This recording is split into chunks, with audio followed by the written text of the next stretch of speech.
الحمد لله والصلاة والسلام على رسول الله. الإخوة والأخوات، رئيس وأعضاء مجلس الشورى، السلام عليكم ورحمة الله وبركاته. نيابة عن سيدي خادم الحرمين الشريفين حفظه الله، بعون الله وتوفيقه نفتتح أعمال السنة الرابعة لمجلس الشورى في دورتها الثامنة، ونحمد الله على ما من به علينا من نعم كثيرة وعلى ما تحقق من إنجازات ضخمة في مختلف الأصعدة.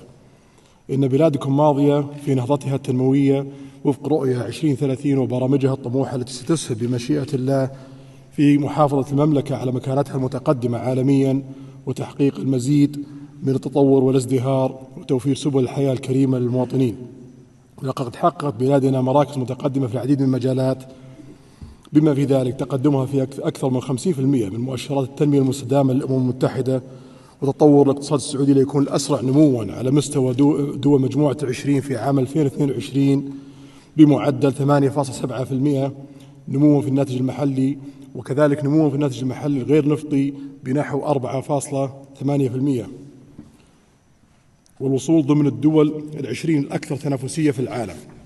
كما حققت في مجال السياحة بلادنا أداءً تاريخياً في الربع الأول من عام 2023 نمواً بنسبة 64%، وسنواصل العمل في مسيرة التحول الاقتصادي وفق مستهدفات الرؤية، وإن ما تحقق من نتائج إيجابية يبشر بالمزيد من النجاحات لتحقيق إصلاحات اقتصادية وتقوية المركز المالي للمملكة بما يعزز النمو الاقتصادي الشامل لبلادنا، وحرصاً على تسيير أداء مناسك الحج والعمرة لأكبر عدد ممكن من الحجاج والمعتمرين.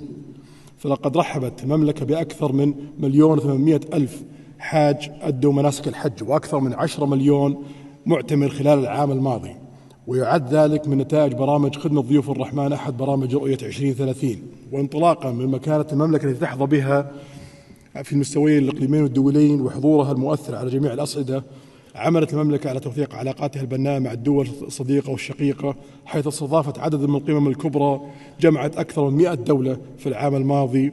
وإن اختيار المملكة لاستضافة معرض إكسبو 2030 يأتي تأكيدا لما تحظى به من مكانة وثقة عالمية، ولتكون واجهة مثالية لاستضافة أبرز المحافل العالمية.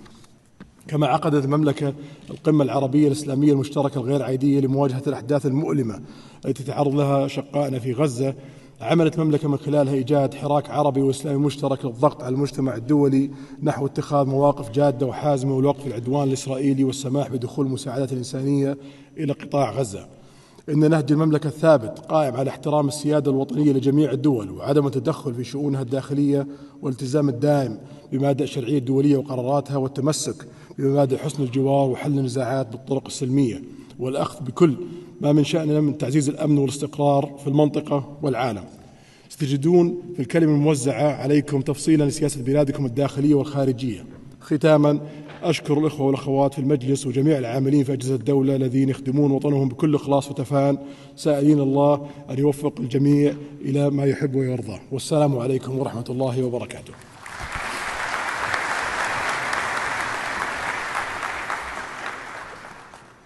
فمان الله.